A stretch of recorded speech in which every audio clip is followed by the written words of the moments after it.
Oh, hello, you just caught me eating a big plate of sausages like Billy Bunter would in my beautiful Hertfordshire home. Sorry, I wouldn't have done it now if I'd had the choice, but you've just come along. I'm also drinking a delightful Varaya Stout. It comes from beer52.com. I drink this stuff at home. It's not just for the podcast. If you want 8 free craft beers, not Go Faster Stripe. This stuff's strong, as you'll see from all the podcasts I've done drunk. Go to beer. I'm spitting up sausage. This was a terrible idea. Go to beer52.com/Rahelister. But Rahelister, stop saying that, you people over there. And you can claim 8 free craft beers for yourself. And stay with them and pay £24 a month for more, or just get out there with your free beer. Up to you. £2.95 package and posting, of course.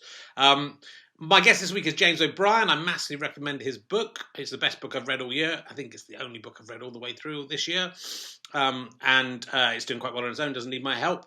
Also, look, Rahelister is coming on the road in 2019. We've got a couple of gigs already announced, one in Birmingham on the 23rd of March at 3 p.m. It's only a tenner. It's in the massive Old Town Hall. It's 1,100 seats in there. It's sold over 1,000 tickets already, and it's 3 months away. I've never experienced anything like this in my life. This is the biggest gig I've ever done on my own. Don't even know who the guest is yet. So do come along. Be quick if you want to see that. Go to richshane.com/gigs for the links. And also I'm doing one in Brighton on, I think, the 3rd of April at the Old Market. That's a smaller venue. I expect that to sell very quickly as well. So buy your tickets now if you want to come and see. That'll be a double guester in the evening time, and there will be more announced. Check my gig guide at richshane.com, and you will see those coming up. There's going to be at least 15 or 16 around the country next year, as well as Series 15 is at Leicester Square Theatre on Mondays from February the 4th to April the 1st, and those tickets are already selling, and I'm aiming, my dog's just coming in. Back in your bed! Get in your bed, Wolfie! She went. The tickets sell quite well for that, and I haven't announced guests, but I have got some big names in mind, and I'm hoping it will be another doozy. This series has been good so far. Do remember, if you're looking for Christmas gifts, why not buy emergency questions? Sorry, just put that down. You can see my plate of sausages, though, to prove that I am doing what I said. Lovely beer. Makes you drunk. That's not the reason to drink it, though. Just drink it for entertainment purposes only. Yes, this is Emergency Questions, 1,001 Emergency Questions. It's about 13 quid. You can get it cheaper on some platforms. Go to gofasterstripe.com/EQ. You can buy it, but also on Go Faster Stripe there is a deal where you can buy this book and the other 2 emergency question books for just £20 for all 3. So do check that out. And also I have a DVD out called Oh Frig, I'm 50. We only printed 1,000 of these. Again, there's hardly any left. If you want a hard copy DVD, go to gofasterstripe.com/ofrig. You can get signed ones. There's a few signed ones which will cost a bit more, but will also get you a bag. When I buy a bag for life, I think, probably is bag, which are very exclusive and not for sale anywhere else. And really are just a Kickstarter reward. We're just getting rid of a few extra ones we had. This is a 4-disc DVD with 2 shows. Oh, fuck, I'm 40s on there as well.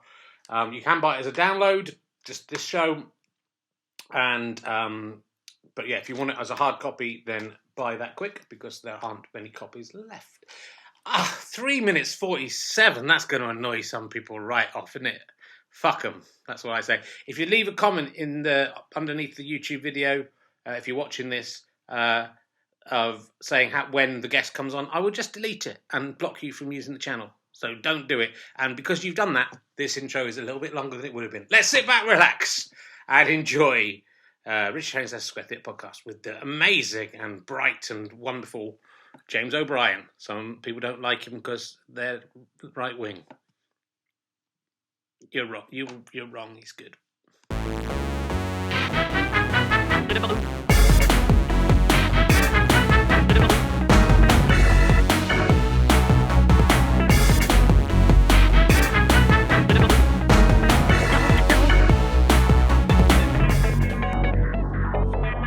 Ladies and gentlemen, welcome to the Leicester Square Theatre. Please welcome a man who doesn't know who broke his front gate this morning. He just doesn't know who it was. It's Richard Herrick.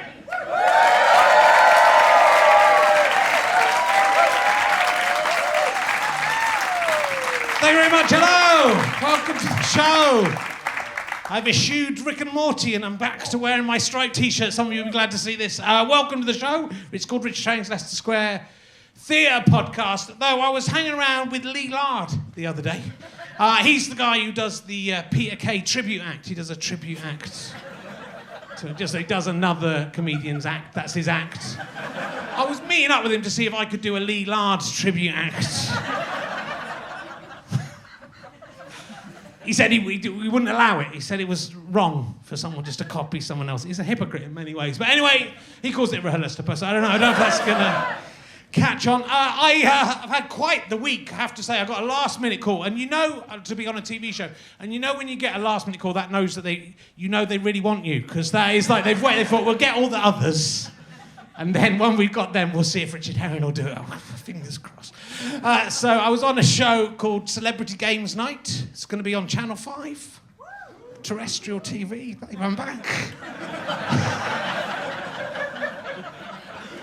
Next week's guest, Amanda Abington, was on it. And because she's not here, because it's till next week, I can tell you she's a fucking dick. Very competitive.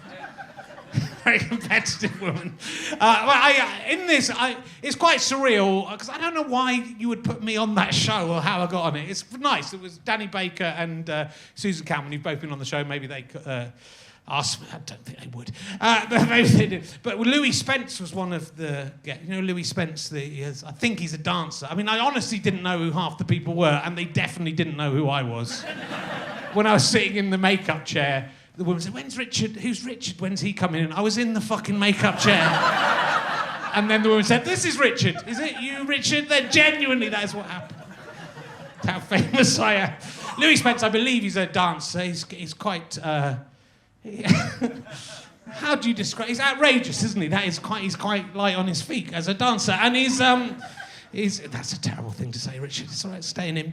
And I found myself in a bid-off war against Louis Spence to see who could put the most elastic bands over their face. And, you know, when I started last week, I didn't think that was going to happen. Louis Spence just said you could get 18 on his face. I said, go ahead, mate.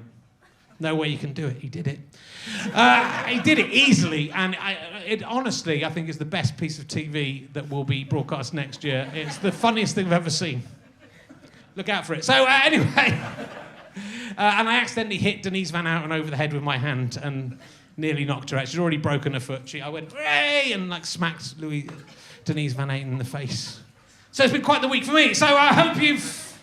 And Amanda Abington was lovely, just in case she somehow sees this podcast. So it's just in case somehow she's with her, just in case she's watching it with her 2 young children and she sees a man immediately calling her fucking idiot, just in case in that unlikely scenario. I apologise, Amanda. So we'll crack on. This week's guest is probably best known for his appearance on Red Dwarf A to Z. That's why we're here. I mean, a lot of you are going, "Oh, fuck, good." Didn't know who was on that. That's exciting. Will you please welcome the amazing James O'Brien? Thank you very much. Welcome. Come in. Sit down. Thank you very much. Do you remember much about Red Dwarf A to Z? That's a little... how much time should I take for the first hilarious showbiz anecdote? A lot. You can take a good hour. You know Danny John Jules, who's on Strictly Come Dancing now? I do. He played the cat in Red Dwarf, and I was the world's worst gossip columnist. I have not thought about this for 20 years. And there was his aunt was working as a cleaner in a court, and something happened with a judge that I can't remember. But in order to get a response from the Red Dwarf press office, I pretended that I was the biggest ever fan of Red Dwarf in the history of Red Dwarf. And about a year later, I got a phone call off a producer saying, "We're putting together the A to Z of Red Dwarf and we really want some fans who are a bit younger. Will you come in and do it?" And I'd never been on telly before, not since I was in the audience for Tiswas in... oh, that's good. 1982. And I thought, I really want to be on telly. And I quite liked Red Dwarf, but I was far from encyclopedic in my knowledge of it. So I printed out everything in the Daily Express library on Red Dwarf and sat on a train to Elstree, committing as much of it as I could to memory. And that is how I ended up on the A to Z. That's all you have to do. I haven't looked back. Do you know that this is someone who's Twitter handle is Ganymede and Titan. Okay. So this should give you an idea of the kind of person we're working with. Okay. He said, I hope that you will use the Red Dwarf A to Z as you're best known for. And Yes. he also said, will you discuss with him the statement that he made, this is 1997 or something, where you said that without Crichton, there would be no data on Star Trek. Yeah. Look, I mean, look at the reaction already. I was like, what? When Data first appeared on Star Trek on the 28th of September 1987, and Crichton didn't appear till the 6th of September 1988. So, I mean, how wrong could you be, and how can we trust anything else you say?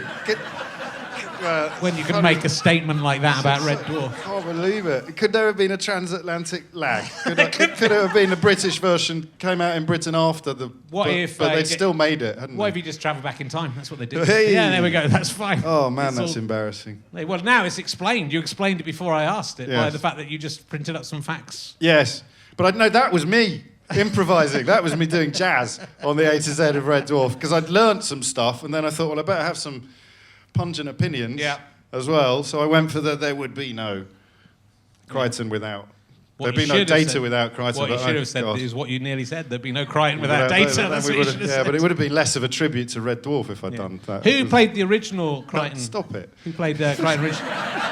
Because you love Red Dwarf, don't you? Wasn't you thinking Robert Llewellyn, aren't you, mate? Yeah. You idiot. Robert Llewellyn. Can't remember who it was. I'm not that much of a nerd. So it's... Welcome to the show. You bought new trainers today. I saw you tweeting about them, and here they are. Here they are, my midlife crisis with laces. Exactly that, feelers. Bring me back. Manchester 1990. I haven't owned a pair since. I'm very chuffed with them. They're big, aren't they? They are big. They're the kind of and shoes they are I should be white. wearing to make myself a bit taller. No, I'm pleased with them. Yeah, they're very nice. Well done. Thank you. How old are you? 40? 46 and a half. Should be like me, grown up. You should grow up and be more like me. I know. So, well, what shall we talk about first? That is probably something I should have thought about before we started the interview. This is just a little tip for you.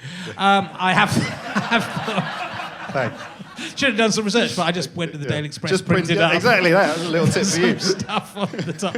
I've been reading your book, so let's go straight into the book. I've been reading your book, How to Be Right. In a World Gone Wrong. Okay. Yeah, it's not quite as arrogant as it sounds without the little sentence. The little underneath. sentence is very little. It is very little, but it's. I think it's pertinent. Okay. And it's when I was on your chat show, your podcast, you were writing this book back in it was like only in June or something. It wasn't that long ago. And no. like there's some things in it. I go, fuck, that happened yesterday. How did that get in this book? It was very tight to the deadline. The original epilogue comes up with some suggestions about how we can make the world a little less terrifying than it is now. And the first two suggestions I made was that Paul Dacre should no longer be editor of the Daily Mail, and Alex Jones and InfoWars should be taken off social media. And I delivered the manuscript, and a week later, Paul Dacre got moved along as editor of the Daily Mail, and Alex Jones got taken off social media. So I was thinking about adding a line about sort of cancelling Brexit and me having a Lamborghini delivered to the house on a Friday morning, but it didn't work. It's exciting when things like that happen. I was writing a script this week about my dad, but it's sort of based on my family. But there's a character in it that's basically my dad, and I was writing and this has never happened actually in this way. I was writing a routine about him having an iPad and it's not connected to the internet, and he's gone round to the grandsons and he's just turned it on to airplane settings, blah blah blah. As I was writing it, my dad rang me up and said, "My Wi-Fi has gone down. How do I make?" None of my things are connecting up. It was really fucking freaky. It's freakier when I just wrote it all down and it's in the script now, so it's fine. It's freakier when they're really fluent with technology. It's freakier when you bump into your mum on Facebook and she's sort of sharing weird memes and cat videos as though you didn't even know that she had a computer. When I mentioned the Express, and the fact that shows how old I am, because there was no internet connection when I first started on newspapers. There was no internet connection in the whole of the Express newsroom, which is why I had to print out page and page and page of old Red Dwarf reviews. Right. But talking of old people in technology, the guy I took over from as showbiz editor, he was literally like he'd sort of stepped out of central casting in 1954. And when we had our computer training, when they delivered all the big computers, we were all sitting there waiting to find out what to do. And he picked up his mouse and just pointed it. And he got quite irate that the thing wouldn't turn on. It didn't last long. My dad can't work an iPad, but he worked on the first computer. He was at Manchester University, and they had like one of the first computers in the 1950s. Seriously? Yeah. God. I didn't know this, and when they had their 50th, Yeah. no, so it was when it was his 80th birthday, my brother did this big speech, and he'd found his dissertation and everything that he wrote about. Can't work an iPad though. So, you know, it's not much use, is it? I mean, he's pretty old, to be fair. My dad's worth following on. My dad's on Facebook. That's partly what this script is about, because my dad's gone on Facebook and I've just used a couple of things that he said on Facebook. But he like goes through and he'll find my wife's feed, and then there's a picture of my wife with some of her friends, just something that my dad should not be, you know, getting involved in. Oh, right. And he put on it, not my favourite picture, but who cares what I think? Which I think pretty much sums up the internet, doesn't it? That is my dad as sort of... I like that. He's ahead of the game. I had a pic with my dad's not with us anymore, but I had a picture of me with my firstborn, and I was drinking wine, and the baby was in my arm, and I was in France on holiday, and all perfectly above board. My dad just wrote, "Bit irresponsible," from my sister's Facebook account. So I phoned her up and said, "What are you doing?" And he goes, "It was Dad, sorry." I don't know. When my wife posted some pictures of when our daughter was born, so the real baby pictures, and my dad just popped on and he said, "Oh, thanks for those pictures. We've just watched 12 Years a Slave, and it's really cheered us up." That's my family, eh? My mum's hairdresser is a lovely woman, but her late brother is the superstar DJ Tony DeVitt, who I was actually quite a fan of back in the day. As my trainers attest. And of course that means that Mum sometimes retweets her stuff. So I've got Mum tweeting a sort of hardcore DJ, a tribute concert coming up on September the 4th. And I think, Mum, what? But obviously she's not attending it herself.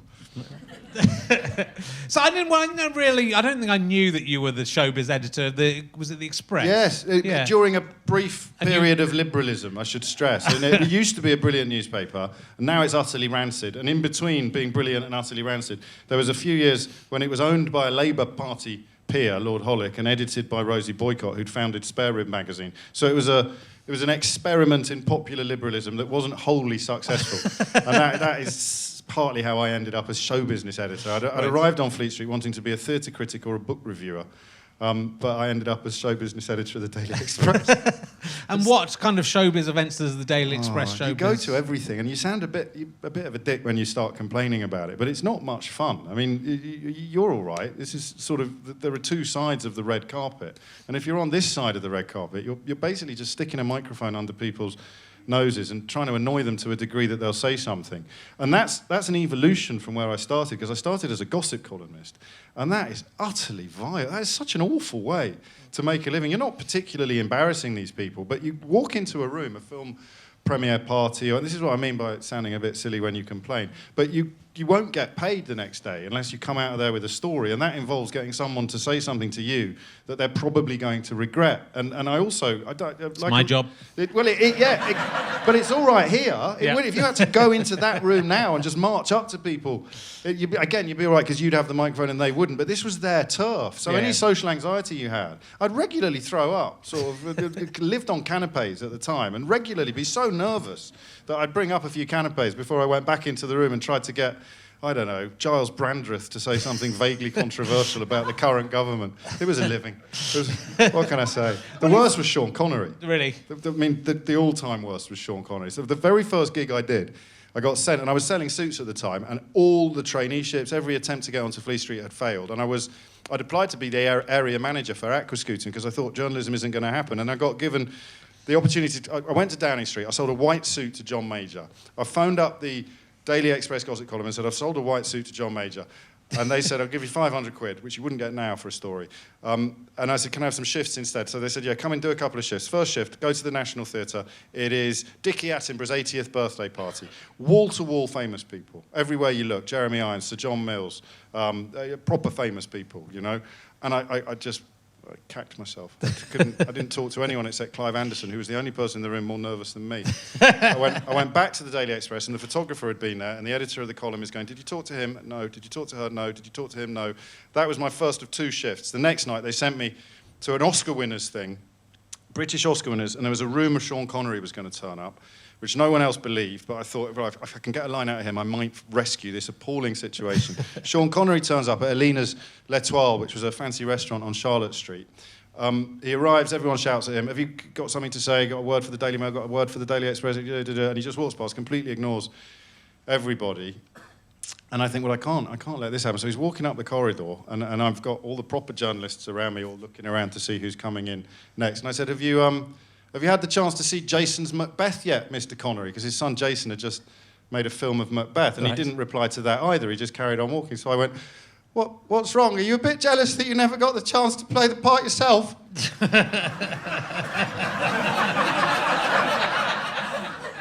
and all the other journalists, he turns around and he starts walking back down the corridor. And he's quite a big man, and all the other journalists sort of faded into the background. And he leant down, and it was hard enough to make my eyes water. He hit me on the nose like that, and he said, I played the part before you were born. Do your fucking homework, Shonny. Like this. and I realised I was never going to make a living as an impressionist, so I better make the journalism work. And that was the first story I got, was me being nasally assaulted by Sean Connery. It's great. But it's interesting, in the book you talk about the way the newspapers have changed. And obviously with everything that's going on in the world as well at the moment about there being no truth anymore, yes, and everything's fake news. But in a way, the way politicians and journalists have made it easy for those things to happen, haven't they? Because there's been so many lies in journalism and so many lies in politics within sort of certain gentlemanly boundaries, and then someone goes, oh, well, let's push that bit further, yes, and then no one believes journalists because... Yeah, it's been astonishing. It's not over yet. You've seen, just in the last 24 hours, Donald Trump trying to blame the victims of terrorism for terrorism, or indeed the people reporting terrorism for terrorism. And I don't know where you date it to, but you've got it absolutely right. There has been a sort of breaking of a bond, and the bond was a broad basis of objectivity. So although you might disagree furiously about policy, you could at least agree about what words meant. Yeah. And we can't even do that anymore. So the Soros stuff is astonishing. I haven't really gone that heavily in on Soros before, but I did today. And Twitter, even by the standards of Twitter, the Soros stuff is so embedded. Just before I came on, a woman in New South Wales has tweeted to tell me that George Soros interferes in elections so that he can take over all these governments and then enslave them to a socialist money-lending model. And you sort of think, I don't know where you are in New South Wales, but you're not getting this from what you'd call traditional news sources. And then, of course, when they see how well it's doing on places like Breitbart or wherever it may be, InfoWars, I think what is laughably referred to as the mainstream media moves. It moves in pursuit of the clicks, and the truth gets left behind. And that I genuinely think is where we are. But you saw it first with vaccines. I'd go back to MMR. Yeah. And then climate change, and the idea that, here is 99% of the world's scientists, and here's Nigel Lawson. And I'm now going to give them both equal weight and attention in a BBC studio. And you wonder why we've now got a president of America who's essentially promising to reopen coal mines. That's why. Yeah. And in the book, I think you talk about... obviously Rupert Murdoch changing the kind of landscape. I think he did. I'm not quite old enough to be sure, but my dad was on the Daily Telegraph, and there was some point he always said to me in the early 80s, when all the journalists from all the other newspapers would the pack, as you know it's called, they'd all be filing the same story, even though it was done in very different ways. So the Mirror might take the NUM's line on a miners' strike story, whereas the Mail might have gone more down the coal boards line. My dad, oddly, it's hard to believe now when you look at what's become of the Telegraph, was scrupulously objective. I used to answer the phone as a kid, and I won't do an impression again. I've treated you to the only one I'm going to do tonight. The Arthur Scargill on the other. Can I speak to your dad? And I'd go and get dad, and it was Arthur Scargill, which I wasn't very. But literally half an hour later, the head of the coal board, who I think was called McGregor, would ring up, and they'd both be talking to dad to get a proper story. My godfather, my uncle Martin, by contrast, he was the football correspondent for the News of the World in the Northwest. So if I answered, I used to stay with him quite a lot when I was a kid. And if I ever answered the phone in their house, it could quite easily be Kenny Dalglish or Ian Rush on the other end of the phone. I hated my dad. At that period, I'm like, why the hell can't Kenny Dalglish be ringing our house? Arthur bloody Scargill. But he said, Dad always said that there was a moment where the Sun stopped, the rest of them stopped recognising the story that was appearing in the Sun. And if you read some of the stuff Mackenzie said, this would be a bit later, about really just pursuing, he didn't put it this well, but just pursuing the strongest emotional reaction being the priority of a story, regardless of the fact. So and that was a precursor of clickbait, if you think about it. What they were doing was trying to get the biggest rush of blood to the head, the biggest outpouring of anger, the biggest kind of articulation of fear, and they would do that by doing what they do now, the othering and the demonizing and the discrimination. But it started, Dad always said, around, they could almost pinpoint the date, and the bloke, their mate on the Sun, everything changed slightly.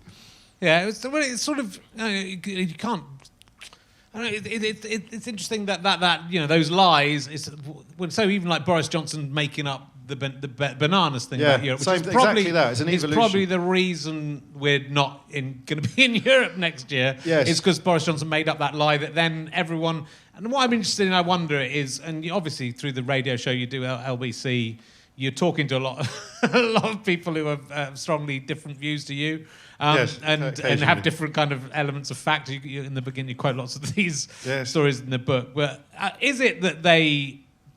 Is it just if you've got something that backs up what you want to happen, you're prepared to quote it as a fact, or do you think they believe? I think it's a bit chicken and egg. I don't know what comes first. The depiction of specific to Brexit, the depiction of the European Union as our enemy, which doesn't actually make sense, but it did sell newspapers. So to give the story its full context, Boris Johnson arrived at the Daily Telegraph after being fired from the Times for making up quotes from his own godfather. He got onto the traineeship at the Times. I can't think how, having been brought up on the mean streets of South Shields and struggling his way to the forefront. And then he ended up on the Telegraph, where he didn't really find a natural home. So they sent him to Brussels, and he, as he puts it himself, he couldn't believe the sound of greenhouses shattering as he lobbed these rocks, which were almost all nonsense from Brussels. And so that created this narrative of nonsense, which then morphed, and I'm not sure when, because I was too busy being showbiz editor of The Express at the time, but that morphed into the EU, and all this stuff about the EU SSR and the Fourth Reich, and this idea that they were our enemies. And I mean, Goebbels understood this better than anyone. Once you have sowed the seed in someone's mind that there is an enemy at the gates, reason and facts often go out of the window. So I don't think Boris Johnson intended any of this to happen when he started filing crap from Brussels in the 1980s. But I do think you can trace it back. Yeah. And then everyone else piles in. They see how well he's doing. So, someone else starts writing. And then they start doing the opinion pieces rather than the news pieces. And then they hear someone like Johnson or Farage on the telly saying stuff that's not being properly challenged. So they say it themselves down the pub, or they say it themselves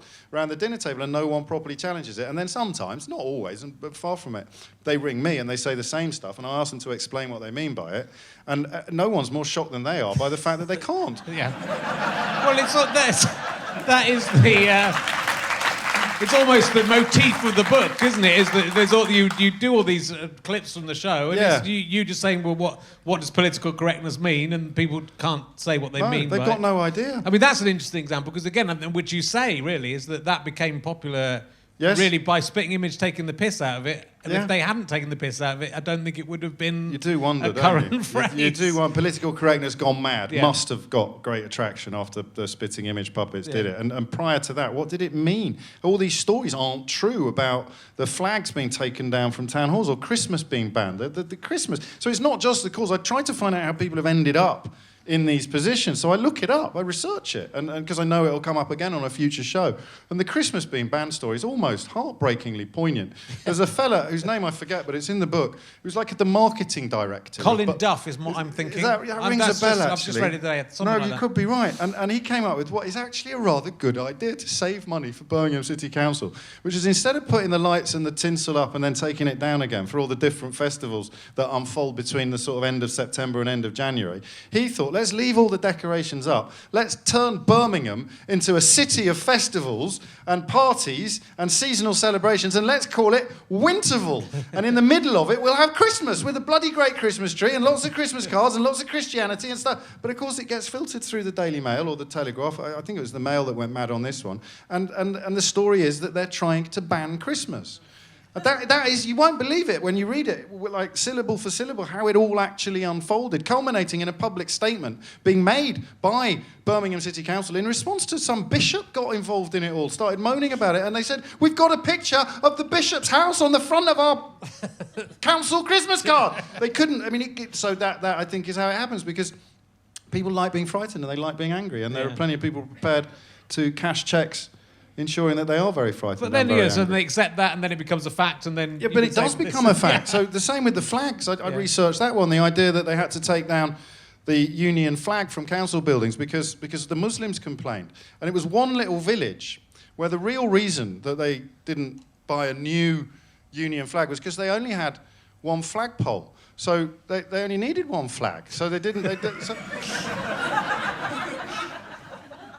So the council, it's practically a village council, it's not even a town council, are having a big discussion about whether or not they should buy a new flag, and it's decided that they shouldn't. One woman councillor present said something about the flag of St. George being associated with the Crusades, but largely because they only had one flagpole, they decided to stick with the Union Jack and not buy a flag of St. George.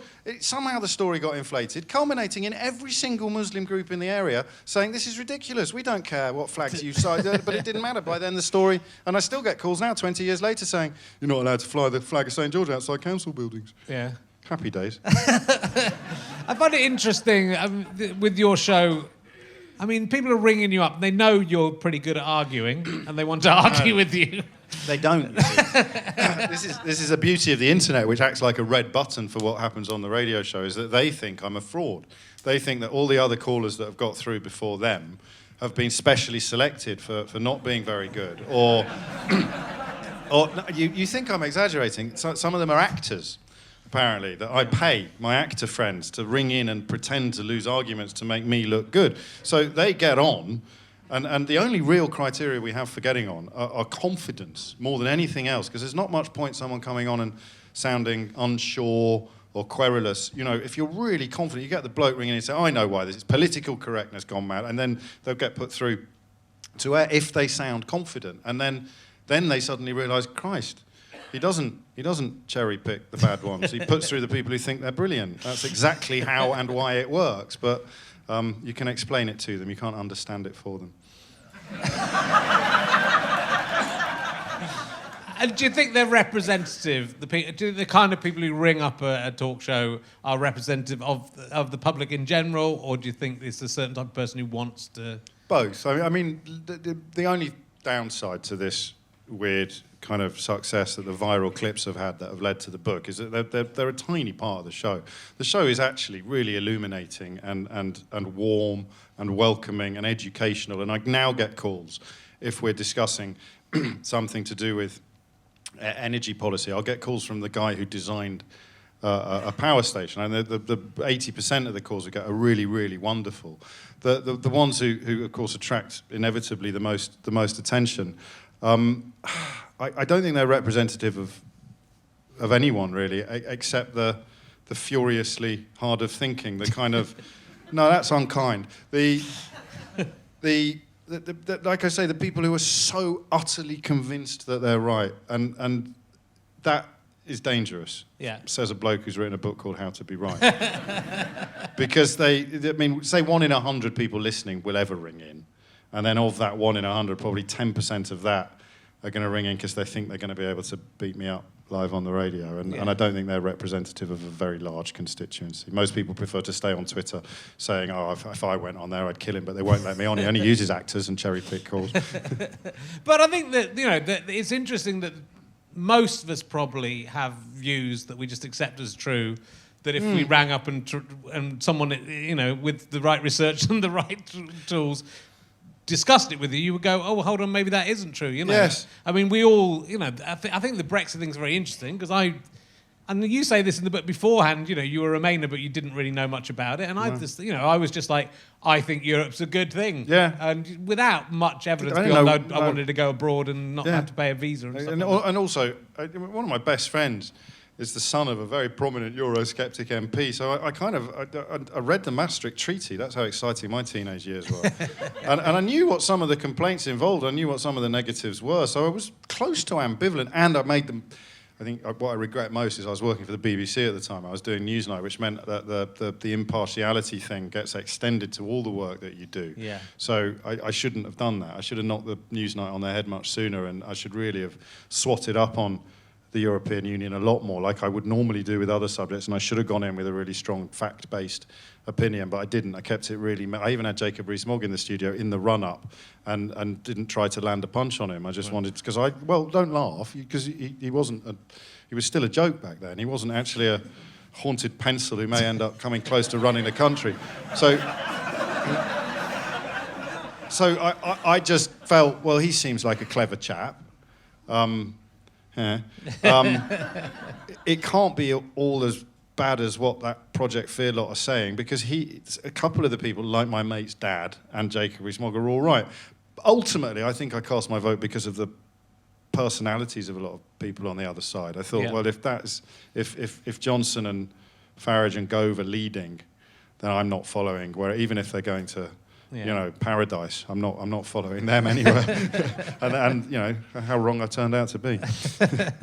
Yeah, but I mean, it's good to challenge. I guess that doesn't happen. It's good to challenge your own views. Yes. Which and I've been wrong about lots of things. Yeah. So that's the nicest thing. Again, that's what perhaps people who don't listen to the show just know it from the clips won't realise. I mean, really great moments of transformation where you realise you were horribly wrong. I used to get... There's a danger of getting on your high horse, obviously. And also, until relatively recently, I felt compelled to have a strong opinion about almost everything. And no one normal does. Richard Littlejohn does. So I started thinking maybe I'm wrong about stuff. Well, sometimes I'd say I don't know what to think. And just a couple of examples. One of my favourites was I used to say teachers shouldn't be allowed to have tattoos. Right. Visible tattoos. And I meant it. I did. I'm a bit. I suppose I'm a bit snobbish, perhaps, or I was. And I was talking about I don't want because it's messy and it's not really defensible anymore. But a woman rang in who had graduated top in her class as a paediatric nurse in intensive care, and she said, "I'm covered in tattoos, James. If one of your children comes into my ward as after having a terrible accident, would you like me to pass them on to someone?" I went, all right, I'm a dick. I got that horribly wrong. There's some areas where you're not allowed to think. The trans debate is quite frightening at the moment because you're not allowed to think. You have to nail your colours completely to one mast or the other and then defend it furiously while the other side bombard you with all sorts of abuse. And I don't know what to make of all of the issues attendant upon on trans at the moment, but I don't know where you're allowed to go in Britain at the moment in a public space to actually have a conversation about that and a bit of a think. I'm a big fan of thinking. Yeah, well, that's, I think that's the problem with maybe nearly everything. Yeah. Is people have made up their minds and won't talk about it, will just say, this is fake news, or this is this is what I think, or I've decided this person is wrong and therefore they're evil in everything they think. Yes. That's a very confusing debate, and it needs to be debated. There's things in it that need really to be does. debated, and you don't, and so that we can all come in. And that's why there's a few things that seem to have changed through the internet, and the sort of innocent until proven guilty is sort of slowly going out the window. In lots of ways, that's a good thing. Yeah. But then it's not a good thing as well, because we can't just be going, someone's accused someone of something and therefore they've done it. No, because that leads to terrible places. Of course it does. And every week there's another story emerging, and a small percentage of the accusations and allegations that are brought will turn out not to be true, and you have to accommodate that within any coverage of and you can't when it's essentially a baying mob or two baying mobs. It's football. Yeah. Everything is turned into football. You know when you're watching the football, and your defender commits a stone cold foul. It's a penalty. The bloke's got two broken legs. He's lying on the floor in the penalty area, and the defender that's done it to him is doing a lap of honour. And you're there going, "That's not a penalty, ref. No way. You know it's a penalty." But it's your team, right? So it's not a penalty. And the same at the other end of the park when, the ref says it wasn't a goal, you were offside, and everyone knows you were a mile offside. The other team was still on the bus when you slotted it to the net. But that's not offside, the referee's a wanker. And that's what's happened to almost every area of politics now. I don't really understand why, because, of course, possibly the biggest constituency is the unrepresented one in Britain now. It's the middle ground that is unpersuaded by either Jeremy Corbyn's Labour Party or Theresa May's shower, and they're the people that no one is really representing at the moment, and yet Every issue, every debate descends almost within moments into Rovers versus. Well, and it fuels each City. other, doesn't it? So the left wing could look at the right wing and go, they're doing this new terrible thing, and then the right wing and the left wing go, now they say you can't do this. And people are actually saying those things now. They are. So some of those things, you sort of always feel like, are there people pretending to be right wing or left wing people in order to make the right wing and left wing look ridiculous? Because it's getting, they're sort of pushing buttons, and so really the correct response to. And it is very reminiscent of the 1930s in Germany, unfortunately, with a very weak political system, and then people going, it's either Brazil is it's either this or this, isn't it? And they've gone for a full-on fascism. Yeah, fascism. Yes. But if someone was in the middle. What the BBC did earlier, this proves your point. They've deleted the tweet now, but the BBC put something. I mean, this is a guy who has said, I would never have raped you because you're too ugly. If my son was gay, I'd rather he was dead.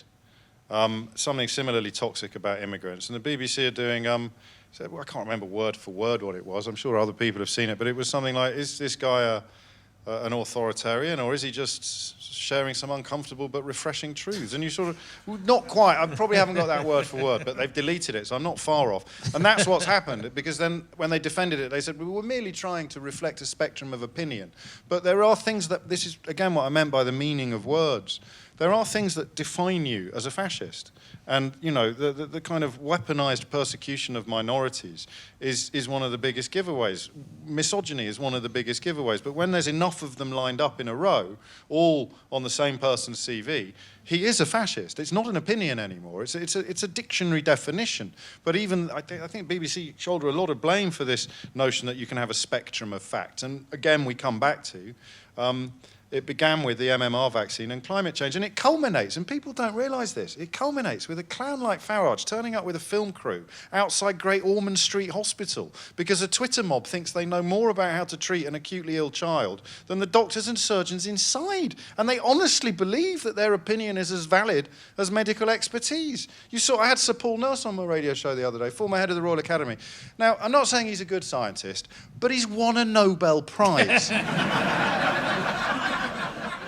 He's won a Nobel Prize for science. And he's been doing science for 50 years. And he says Brexit poses the biggest threat to science in this country, research in particular and funding, than anything in my 50 years of being a scientist has done. But Gary in Staines knows more about science when he gets onto the Twitter or the Facebook than a Nobel Prize winning scientist. And it is, if you map it properly, it's a progression. This didn't happen overnight. And I think it began with the MMR vaccines and climate change. If I was older, I'd probably have better examples. But for me, that was the moment where I felt that we were smuggling a spectrum of facts, or at least a spectrum. I mean, science is not about facts. It's about the best available explanation for the observable evidence. So the paradigm does shift if the facts change. So the theory of relativity even has been overtaken by a superior explanation of the observable evidence. And also with stuff like the Hadron Collider, more stuff becomes observable than it was last time you wrote your paradigm.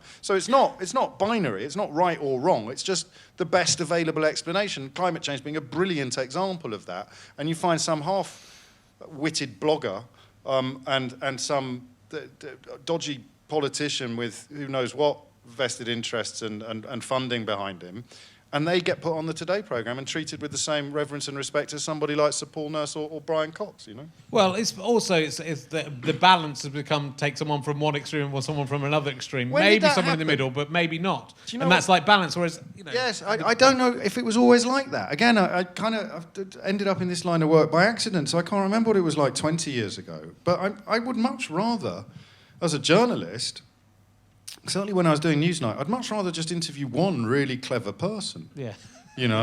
Rather than have one really clever person here and one twat sitting there saying, no, he's got it all wrong. Oh, he doesn't know anything. Globalism. And you're not allowed to do that, and I don't really understand why. I'm hoping to get something off the ground soon where it's all about light. All light, no heat, because I think we've gone the other way now. It's all heat, no light, but we'll have to wait and see.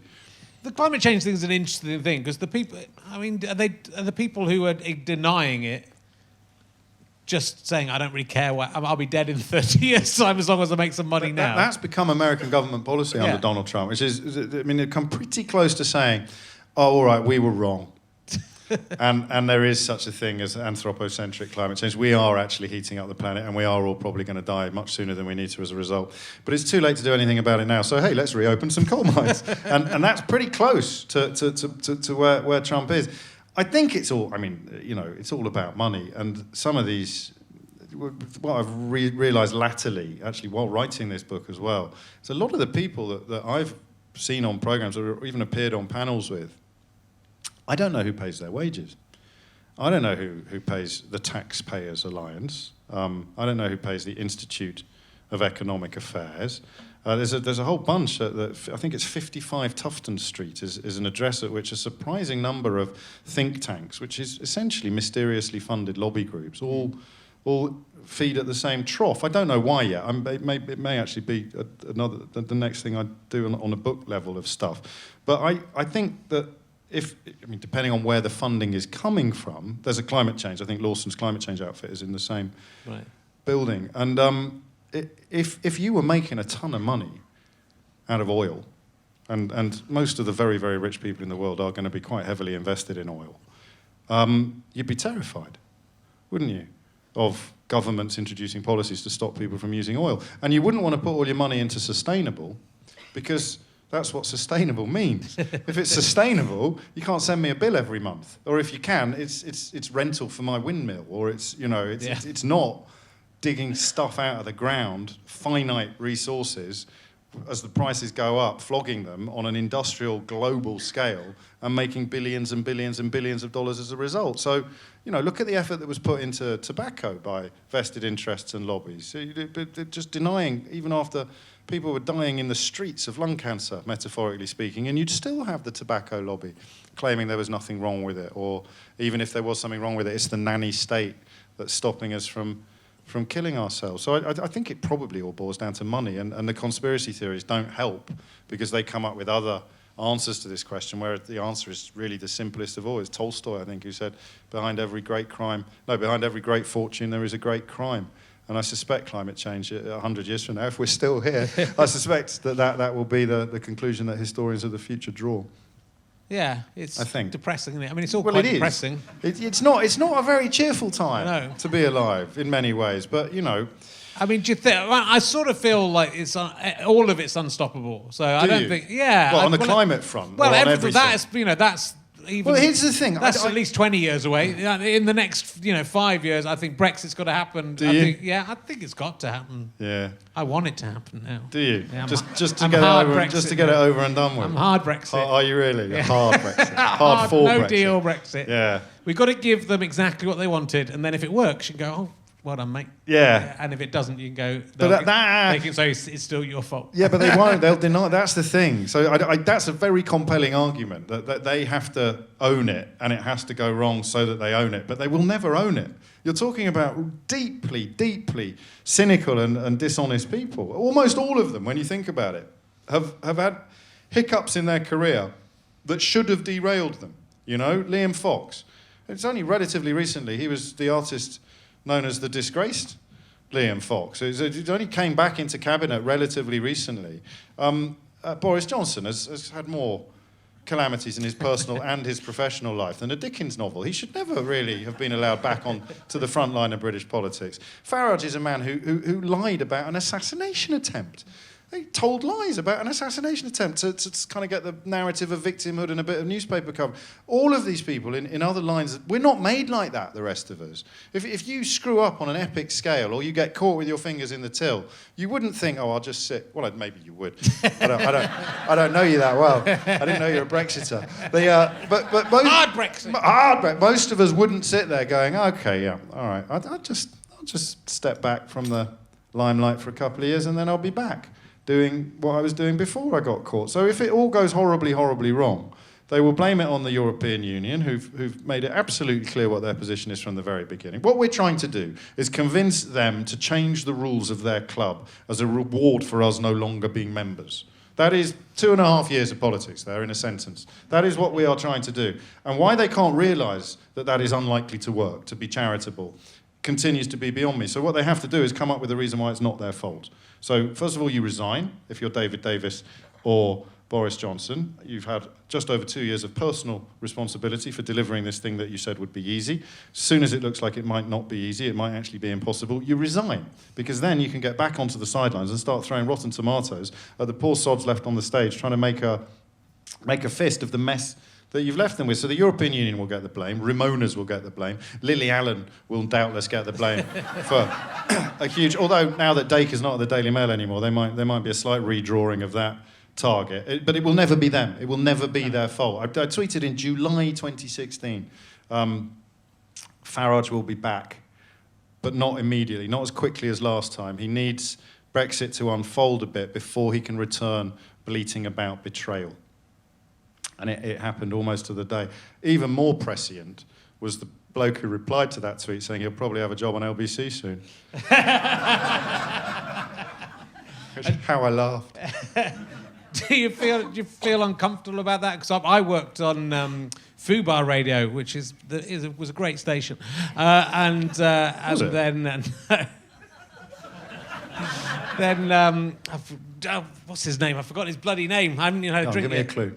And him. Justin Lee Collins came on. He was by far no means the Andrew Collins used to take the piss out of him all the time. He's the ex.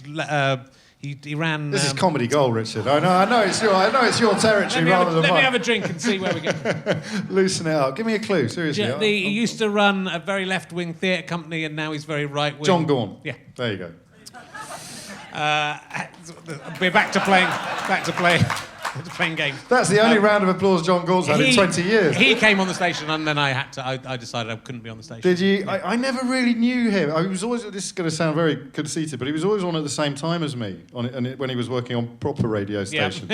And ratings being what they are, I always wanted him to stay there for as long as possible when he was doing BBC London and then I think TalkSport because he didn't have many listeners, and then he went a bit odd and ended up working with you in the same building. But you walked on principle. Well, I've got fed up with it. It wasn't what it was meant. It wasn't what it was pitched to me. That's different. But it was, it was pitched as a great comedy. I remember. Comedy thing. Mark Dolan was in and there. then it was suddenly shock jocks and and that's very different. And reality show people. LBC when I started working there was essentially radio for racist taxi drivers. Yeah. And I spent years trying to turn that oil tanker around for the 3 hours a day when I'm on, and it's worked. It is not. And Eddie Mayer has joined us now from Radio 4, which is an astonishing vote of confidence. And then they hired the patron saint of racist taxi drivers. So I've got to live with it. I think that's true, and I think it's I used to write for the Metro, and people go, "That's owned by the Daily Mail. How can you write for the Metro?" I used to write for the Daily Mail. Yeah, but as long as they let you write what you want to write. Well, I was writing video game reviews, so very rarely did Paul Dacre come and lean over my shoulder and say, "Can we blame it on Polish people?" Well, I remember getting a 5-star review of one of the later iterations of Grand Theft Auto into the paper because I'm fairly confident that video games column didn't get a lot of attention at conference in the morning. So I got a 5-star review in, and I said to my wife, "Let's count the days before there's a page 11 op-ed, the kind of fulminating." Claiming that this game is the end of civilization as we know it. 6 days. 6. I went in on a Friday. The following Thursday, they had an article saying, "Look what our children are being exposed to." And I think they must have removed from the comment section all the people saying, "But it got a 5-star review in your own newspaper only 6 days ago." I had to go into the Daily Mail twice. They had these seminar days that every single Daily Mail employee had to go to, which I was disappointed that I had to go to. But I went twice. It was worth the. It was the same thing both times, which was all about the press complaints, all that stuff about about not being able to lie in papers anymore. And it was basically a really angry man saying, you have to now check that there's a fact in a thing. Bastards! I've ruined everything. I really just wanted to go, can we just report stuff that's happened, then we'll be all right, won't we? Just not lie anymore. I think it's really, it's a really terrible thing. Would you like a beer? You can have a. I'm all right for the time being. Thank you. Okay. I might do. What time is it? We've got some time. I was just. I'll have one with 10 minutes to go, so that I don't embarrass myself. I'll let you know in 10 minutes. Thank you These very are from beer52.com. If you go to beer52.com/ Leicester, I- then you can get. Thank you. I'm really looking forward to my beer from beer52.com. I can give you some for free anyway. It's just what a time to be alive. And there was we, only 5 minutes ago, suggesting that everything was a bit shit in the world at the moment. Good. These beers are really strong, and if you get the 8 free ones and drink them all, it won't matter about what's happening with Donald Trump anymore. It's fine. I'll ask you a most question before we go back to realising the world has gone down the toilet. Have you ever been on a plane that's been in an emergency and seen a genuine look of fear on the face of a flight attendant? No. I have. It was terrible. Have you really? Yeah, I was coming back from. I went on holiday on my own. I envy you. How old were you? Quite old. Yeah, I envy you that. I like going to the cinema on my own. I've never had a holiday. I stayed in a really cheap hotel, but I got quite a nice flight there and back. And it was a Virgin plane, and it took off, and I immediately drank 3 gin and tonics, and so I was nearly asleep. Yeah. And then I didn't know what was going on. There was announcements, and I had my headphones in, and I could just see people. I could see the flight attendants walking up and down, and they were saying, we're going to have to land in... I was in the West Indies, and we had to land in Barbados. We had to go to land in. And I just saw the flight attendant just looking terrified. Oh, that's scary. And I didn't know what had happened. No. So I was thinking, this could be anything, and I was really drunk. And we on my own in the plane, because I wanted to sleep. It was a night flight, I wanted to sleep. There's no shame in that. And, it was for free drink. Yeah, it's the best kind of drunk as well, that weird sort of middle ground. It's like, Yeah, and it landed, and there was all the fire engines outside. There'd been like smoke in the cabin at the back. Christ. But I got an extra day of holiday, so it was good. They had to put me up in a much nicer hotel than I'd stayed. You get an upgrade. They'll put you in a travel lodge. It's good. It's terrifying. Have you ever milked an animal or a human?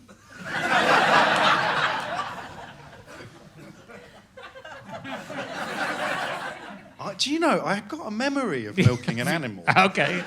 But I've got no more than a weird kind of sense memory. Right. I think we must have taken the kids to a farm. And I think I've milked a goat. Yeah, I've milked. But I've blocked it out. I milked a goat, and then I drank the milk from it. It was for a TV thing, but that doesn't shock. That seems fine. That doesn't make me squeamish. We did go through customs once when my wife was breastfeeding our oldest, and she went ahead of me, and we had the bottle of expressed milk, and I had to taste it to prove that it wasn't that it was actually milk. And I was expecting to be a bit squeamed out by that, but I wasn't at all. Human milk. I didn't develop a taste for it. I should have. In a way, isn't it weird that that drinking human milk is what we should be doing? Yeah. Not cow milk, because people should go, why are you drinking the milk? Yeah, there are films you should never watch if you want to enjoy drinking milk. There's a couple my wife has seen those films, and now we're not drinking. No, so I refuse to watch them because I really like milk. What else can you put on shreddies? Oh, believe me, there's some stuff. I've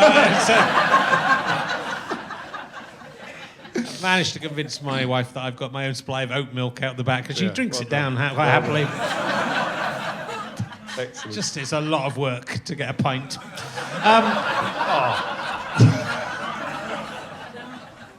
Okay, question 449.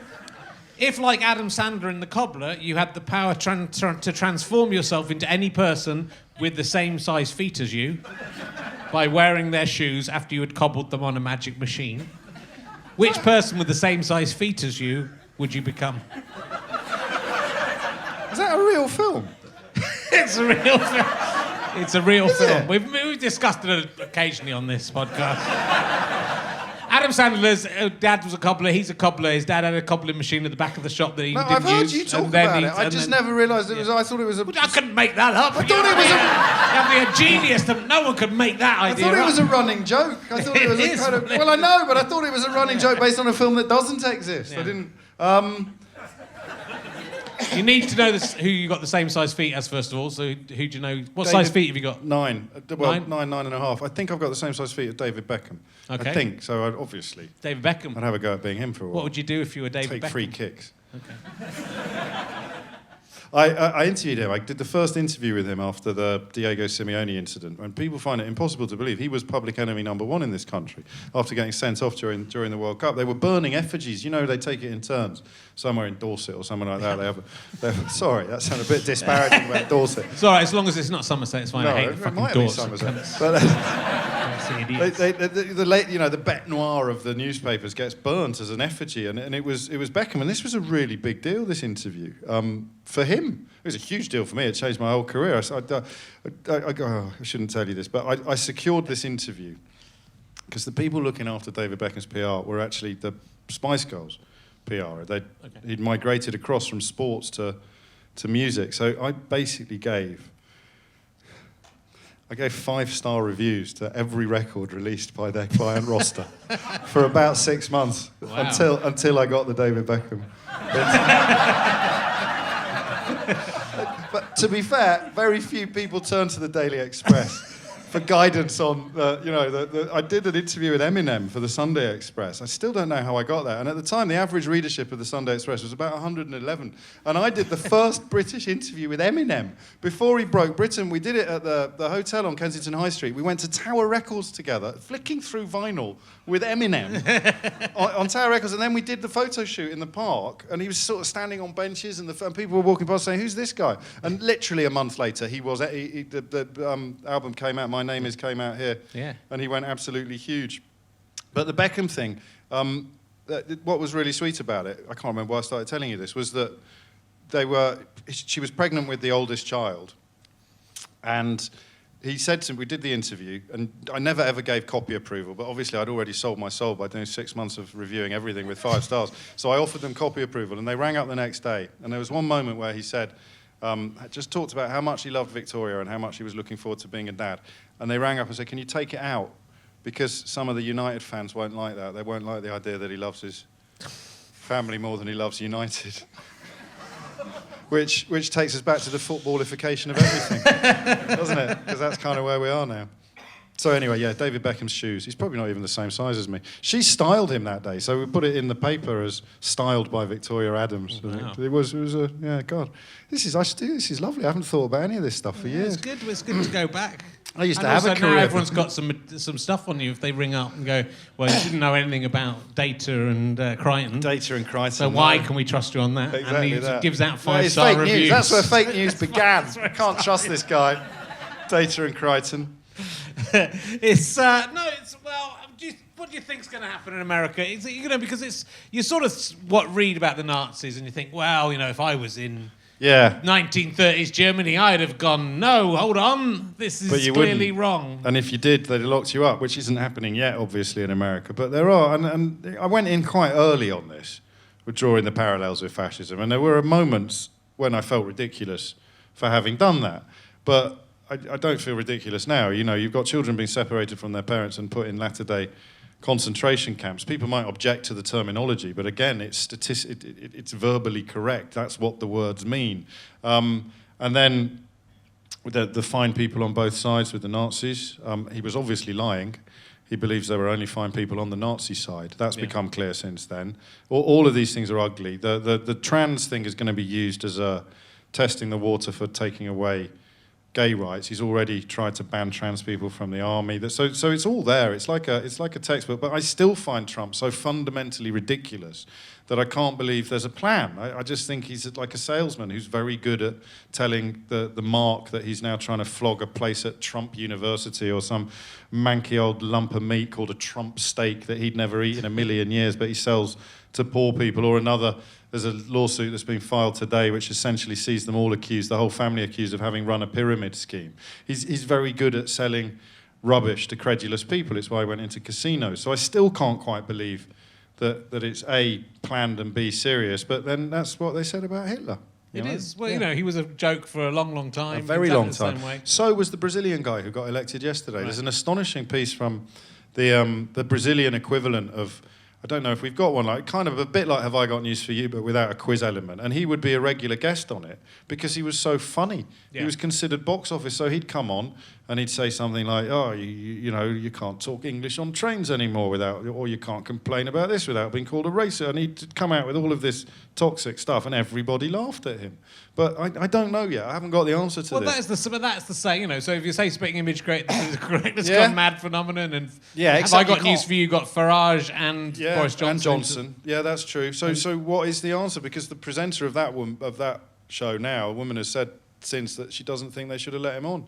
Actually, because it's not funny, and it doesn't. I did an interview with Farage a few years ago, which is when my kind of profile moved up a few notches, and everybody wrote at the time that that's it, he's over, he's finished, because you know he got thoroughly humiliated and then dragged out of the studio by his own PR. But I never thought that would make a difference to anything, because the kind of people that like him, their needle's not going to move, and they're the same people that like Trump. So I don't know what makes the scales fall from their eyes.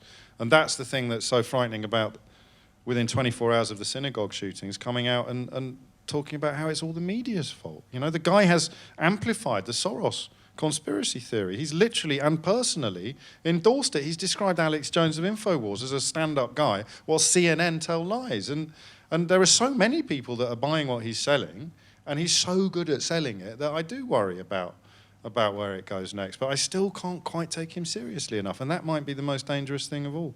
Yeah. Because he's so ridiculous. I mean, this isn't going to go out for a few weeks, and God knows what will have happened. Yeah, by the time it's like the book again. Yeah. Did you see him with the umbrella? No. Did you see the umbrella? So he's going up the steps of his plane with an umbrella, and he gets to the top, and obviously the umbrella's not going to fit through the door, and he is, and he kind of goes through the door, and the umbrella kind of doesn't. And there's a little moment, and then he just drops it. Just drops the umbrella outside the plane rather than try to work out how they work. Those are the moments where I go, we're all going to be okay. And then there are moments where I think that it's possible that the future of Western civilization currently lies in the hands of Robert Mueller. I really do think that sometimes. But those are the bad days. The good days are the umbrella. I don't know. I mean, that sort of thing, like, post the synagogue shooting, he did like a very quiet and unusually moving response to it. It was one of his responses. Yeah, which it's been reported today. Jared Kushner, his son-in-law, and his daughter Ivanka persuaded him to speak out against anti-Semitism. So if you need to be persuaded to speak out against anti-Semitism after 11 people have been shot in a synagogue by someone shouting, "Kill all the Jews," and you think, hey, Dad, maybe now's the time to talk up. No, I don't think so. No, seriously, Dad, maybe now's the time. Then, yeah, that didn't butter any parsnips for me. No. And then you get the slightly softer conservatives who are beginning to wake up to what they might have enabled. And they will say things like, this was the moment Donald Trump became president. And they've now said this on about 12 separate occasions. And within 30 seconds of them saying that, he will go out and crap all over the place. But then he's covering all his bases, isn't he? It's any of the... If you can get a philosophy that kind of... Yeah. I mean, basically, he's like Jesus. There are similarities. As long as people can interpret how they want to interpret, you're okay. But he's also weaponised. And if you believe in him enough, then you look past the terrible things that Jesus did that no one really talks about. He got fucking crucified. What do you think that was about? So don't just crucify people for doing nothing. He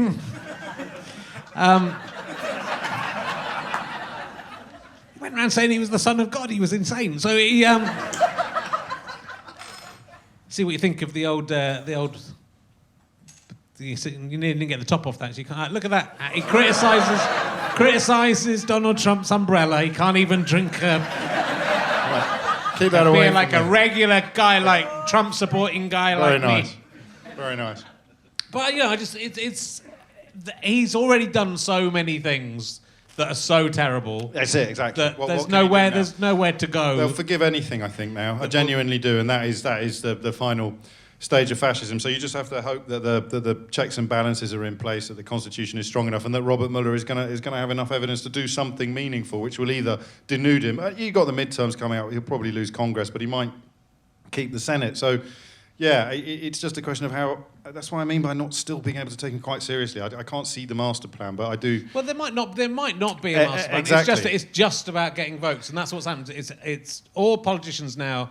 in the old days, a politician used to say what they thought they wanted to do, and you go, okay, I'll see if he'll do that. I'll vote for him or her. Yes. And now the politicians are trying to just do whatever, say whatever they can to get that vote. And it's working. Yeah, So that's how you see. I don't think Johnson would have done some of the stuff he's done in the last 12 months if it wasn't for Trump, actually. And even a year ago, Johnson was quite disparaging about Trump when he was saying horrible things about London. Yeah. And Boris Johnson was saying, I think the worst thing that could happen to you in New York is that you might bump into Donald Trump. But he's now swallowed the Kool-Aid. He's seen that it works. So I think that's what worries me most about the contempt in which he holds his supporters. Yeah. So he gives them all this red meat, and they have their rallies, and they're still chanting "lock her up" at a president who has literally had his last 2 campaign managers jailed. They are in jail for really, like, one of them I think is on bail as opposed to convicted, but still for serious stuff. And they're still shouting "lock her up." And again, if they phone my show, I'd say, "Lock her up for what?" And they'd say, "'Cause of those emails." And I'd say, What emails?" And they wouldn't know. Yeah. They genuinely wouldn't know. They never got anything after the second question. And Trump understands those people in a way that, because he's been ripping them off blind for his entire career. And he understands the way, the way the media is working. Because there's so many things happening to him, but in the world, right? So, and there's so many people being accused of things outside of this, that suddenly you'll think, oh, do you remember that 6 months ago when Alan Sugar did that really racist tweet about the footballers? And he's managed to just go, if I'd lay low for a few days, a few hours. Yeah, or he comes out straight away and does the polar opposite. I tell you when I thought everything was really buggered. It was when there was the thing about Skripal. It was the poisoning of Skripal, and he was asked, I think it was a White House press conference, or he might have still been in North Korea, but the point was he was asked about the intelligence pointing it towards Russia, and at the time everybody knew it was Russia, except Jeremy Corbyn, who thought we should send the poison to Russia and ask them if it was theirs. 6 points behind in the polls today against the worst government in living memory, but that's a conversation for a different day, and I'll lose at least 2/3 of the room. So he's asked about the Russian thing, and he says, I don't see why they would do that. I don't see why they would send 2 assassins to Salisbury to try to murder Sergei Skripal. And 24 hours later, he withdrew this and said that he meant to say wouldn't. Yes.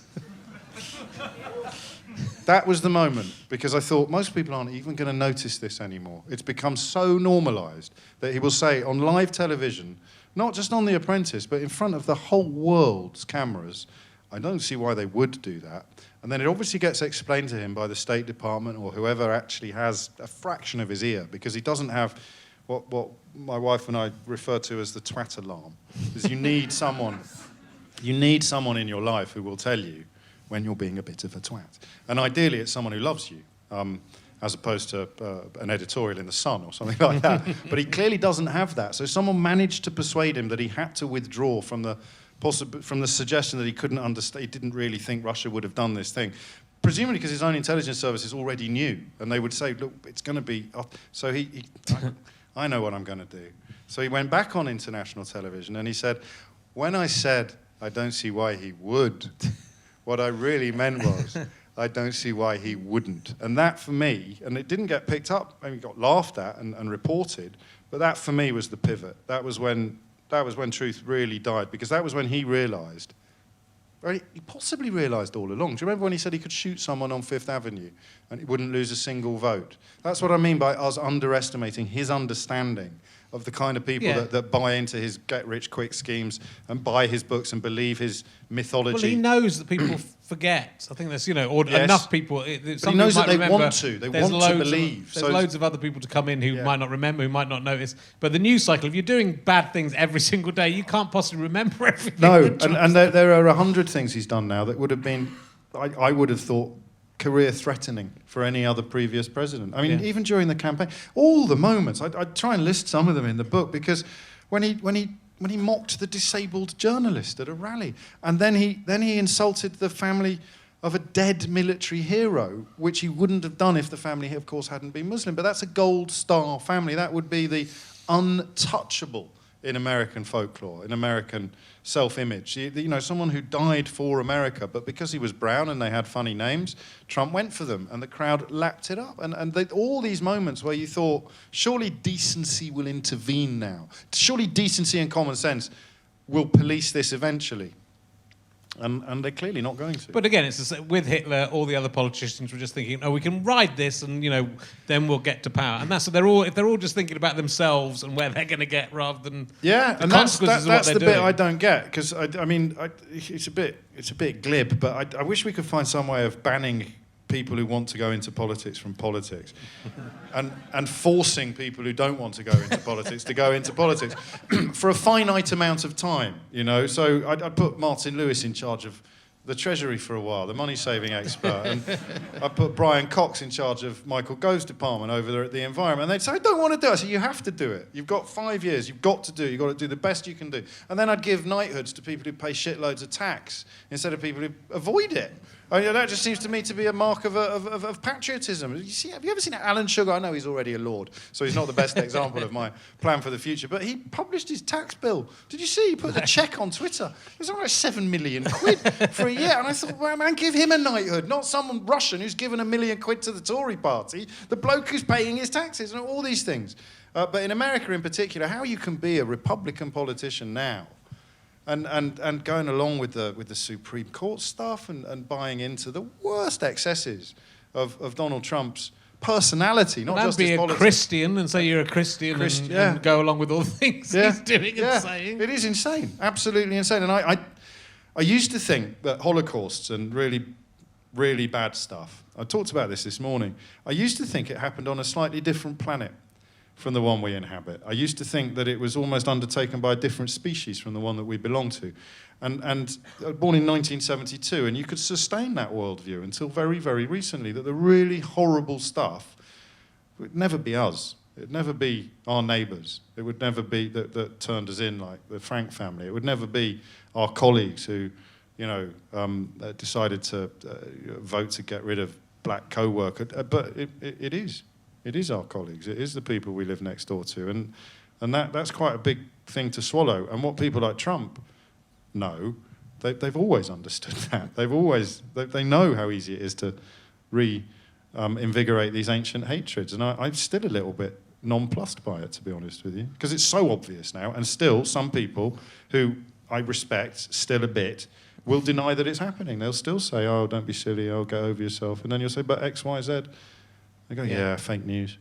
Do you think we need to, if we go through it and come out the other side, then things become better as a result? Do we need to have that step backwards to have the steps forward, or could it just be a permanent step backwards? This woman I talked about earlier in New South Wales, so presumably not in an overly populated area. I'm not an expert on Australian geography, but it's not Manhattan, is it? It's not South Wales, that's what I'm saying. Not old South. She is utterly convinced that George Soros is trying to take over the world. And she's in Australia. Yeah. The English language media is particularly pungent in this area. I don't know how you get that back in the bottle. So I get exposed to an astonishing amount of trolling on Twitter, which is 99% of the time hilarious. But when you stop to think about what it represents, that these people are being literally handed lumps of moon rock, and they are still insisting that the moon is made of cheese, while they're holding lumps of moon rock in the actual moon. You go, no, it's cheese. Lock her up. Fake news. And I don't know how you get that back in the bottle. Because look at Brexit now, with the evidence. You speak to someone who runs a haulage company in Dover. It doesn't have to be a Nobel Prize-winning scientist. Nadine Dorries will claim that she knows more about international haulage than a bloke who runs a haulage industry in Dover. Owen Paterson will come out and claim that he understands more about international trade than the people who've been negotiating free trade agreements within the EU, the English people who led a lot of these negotiations. I don't know how you get back to just recognising that some people are talking undiluted twaddle, and because at the moment we're giving them newspaper columns and radio shows. But I think if you allow stupid people to be in charge, these aren't stupid people. Well, but if you allow ignorance and stupidity, it's not good news for us. What I'm going to say, our civilization will fall and crumble, because, like, if you that it's really why Hitler lost, is that He overreached himself. Well, no, he pushed all the sign. He didn't like experts. He didn't like Jewish people, and a lot of the Jewish people experts were very good at nuclear weapons. Yes, that's true. He could have. And they all had to go out of the country. Could have been so very he different. got rid of his experts, and the ones who escaped went to America and America. But, yeah, you just thought we were more sophisticated, wouldn't you? I remember. Do you remember the good old days when people thought the internet would spread knowledge and understanding of the world around us because it was so democratic? And Tim Berners-Lee, I think, has spoken about this, and no one could have seen this coming. But I think, I do think people like Trump and Farage, I think they understand this level of hatred and bigotry in a way that the likes of I will never fully understand it, because I can never quite taste it or feel it, I think. Depressing, isn't it? Well, yeah, sorry. I told you I shouldn't have had a beer. I thought you said having a beer would make it all better. No, It's almost like alcohol's a depressant. No. Well, look, the book's fantastic. You're very kind. You should buy it. Yes. It's what I like about it is, for me, yes. I could read this in a day. It's very digestible. It's very digestible. And it's in convenient chapters. It's good. It covers a lot of ground. It's very funny and... The Guardian didn't like it. I thought if I can rely on anyone for a decent review as, a fully paid up member of the snowflake left, but I think they get cross about the idea that we could have dealt better with the rise of the far right, because if the Guardian... If the far right has risen, then who bears more responsibility? The right-wing newspapers or the left-wing newspapers that should have been battling the rise of the far right? But I'm possibly overthinking it. Well, I would recommend it, even though the Guardian don't. So go and buy it. How to Be Right in the world that is wrong. In a world gone wrong. Right. How to Be Right in a world gone wrong. I don't like that second bit. No. Just How to Be Right, I'm calling it. And also buy How Not Christ. to Grow Up, which It's is all based falling on, apart. mainly based on. I'm really pissed. I'm going to go and have a lie down. I had this one last week as well. I don't know why I went back to it. I do know why I went back to it. Recommended. So, thanks very much for coming in, and good luck with whatever's coming next. Richard, thank you so much. It's been an absolute joy. Ladies and gentlemen, Thank you Jacob very much. Ryan! Thank you. Thank you very much. We'll be back in 10 minutes. Go and have a drink. Everything will be better.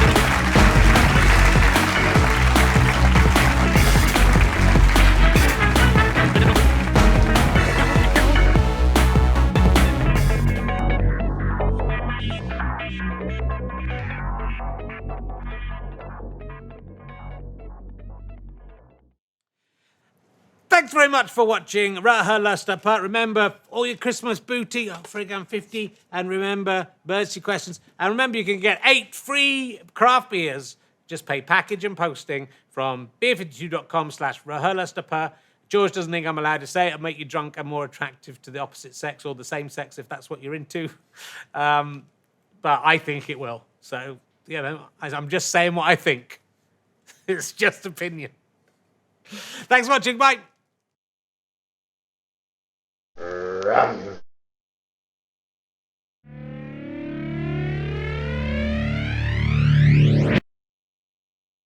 How'd you like them sky potatoes?